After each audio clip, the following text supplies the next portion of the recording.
Mji wa serikali nchini Tanzania ulioko Mtumba jijini Dodoma.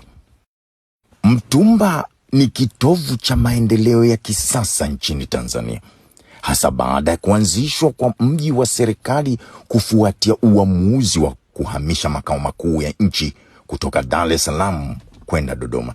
Ikumbukwe tu kwamba uamuzi huu ulifikiwa rasmi mwaka 1973 chini ya utawala wakati ule wa hayati baba wa taifa Mwalimu Julius Kambarage Nyerere, na ukaanza kutekelezwa kikamilifu wakati wa uongozi wa awamu ya 5 chini ya hayati pia Dr. John Pombe Magufuli, na kikubwa zaidi kuendelezwa kwa kasi kubwa katika awamu ya 6 chini ya Dr.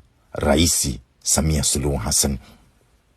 Kihistoria, Mtumba awali ikiwa ni eneo lenye shughuli za kilimo na makazi ya kawaida kabisa, limebadilika hii leo kwa haraka mno na kuwa mji wa kisasa unaohifadhi taswira ya maendeleo ya kitaifa.